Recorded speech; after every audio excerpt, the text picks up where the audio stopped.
Supercontinentes não duram muito tempo. Eles são construídos para futuramente eles serem destruídos. E os oceanos eles vão exibir esse mesmo comportamento. Eles são abertos para futuramente eles serem fechados, dentro de todo aquele passo a passo do ciclo de Wilson. E no vídeo de hoje nós vamos falar sobre margens continentais passivas e ativas. E para quem não me conhece, eu sou o Vinícius e vocês estão no canal do Geologando. E a gente te convida a se inscrever no canal, ativar o sininho e deixar o seu like, né? Então, dito isso aí, vamos pro vídeo.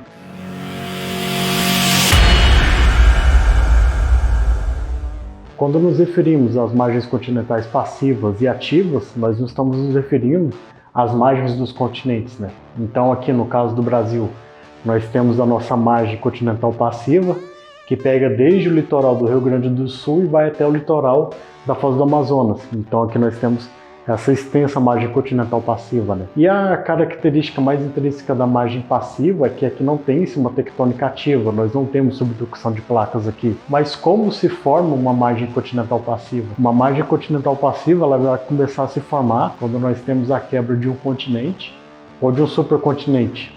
Então quando esse continente ele começa a se quebrar, nós vamos ter a formação de margens passivas de ambos os lados dessa quebra. Por exemplo, quando o Gondwana ele começa a se fragmentar ali em torno de 135 milhões de anos e vai culminar em torno de 110, 105 milhões de anos, nós temos o primeiro estágio da margem passiva do litoral sudeste brasileiro. Então aqui nós vamos ter a formação das bacias de Campos, Santos, Espírito Santo, Pelotas e outras bacias. Então aqui nós vamos ter todo o empilhamento dessas sequências estratigráficas que foram se formando. Então aqui nós vamos ter aquela configuração de plataforma talude e bacia. Mas futuramente essa margem continental passiva ela pode se tornar uma margem continental ativa. Então aqui nós vamos ter subducção de placas, nós vamos ter vulcanismo de arco, nós vamos ter formação de orógeno moderno, nós vamos ter toda aquela construção de cadeias de montanhas. Mas como que isso ocorre? O que é preciso ter para uma margem continental passiva se tornar uma margem continental ativa? Bom, na medida que essa crosta oceânica que foi se formando devido à quebra desse continente, como aqui no caso do Brasil, essa crosta oceânica começou a se formar ali em torno de 115 milhões de anos, isso aí já é entre a transição do Aptiano para o Biano. Nós tivemos os primeiros estágios ali de formação dessa crosta oceânica e na medida que essa crosta oceânica vai ficando mais velha, ela vai se afastando da dorsal onde tem-se a criação de nova crosta oceânica, ela vai se tornando mais densa, ela vai se tornando gravitacionalmente instável. E quando que isso ocorre? Isso aí vai ocorrer quando essa crosta oceânica tiver mais de 180 milhões de anos, né? Ao longo do globo terrestre nós não temos crosta oceânica que vai chegar em torno ali de 200 milhões de anos. As nossas crostas oceânicas no mundo dali da ordem de 180 a 185 milhões de anos. Então, acredita-se que quando ela começa a atingir ali 190 milhões de anos, ela vai começar a sofrer um processo de subducção. Então, na medida que todo aquele empilhamento estratigráfico, todas aquelas bacias vão se tornando cada vez mais espessas e juntamente com a densidade dessa crosta oceânica velha, então futuramente vai se ter uma zona de subducção de placas aqui. Então nisso nós vamos ter essa margem continental ativa, né? Com a formação de cadeias de montanhas, vulcanismo, formação de arcos de ilha. Então isso é o que vai diferenciar margem continental passiva. Nós não temos atividade tectônica compressiva, enquanto margem continental ativa tem-se esse comportamento, né? Essa atividade tectônica.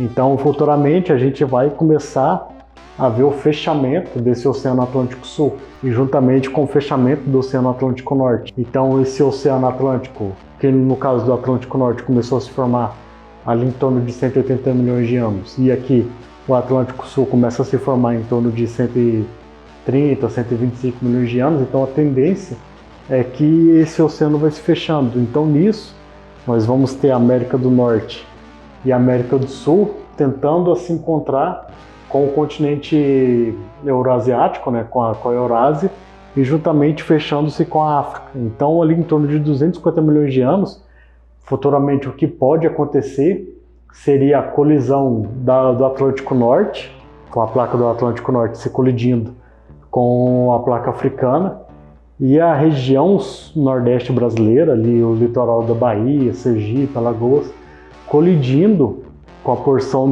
da África do Sul. Então nós vamos ter o fechamento desse Oceano Atlântico. E o litoral da margem sudeste, aqui pegando Rio de Janeiro, pegando Paraná, Santa Catarina, possivelmente colidindo com o continente da Antártica. Então nós futuramente vamos ter uma distribuição das placas tectônicas totalmente diferente do que temos atual, né? Então, em resumo, margens continentais passivas, nós não temos atividade tectônica do tipo compressivo, né? De certa forma nós temos uma certa aquiescência, né? Tem-se margens passivas vulcânicas e não vulcânicas, se vocês quiserem, deixem nos comentários que a gente traz para vocês futuramente.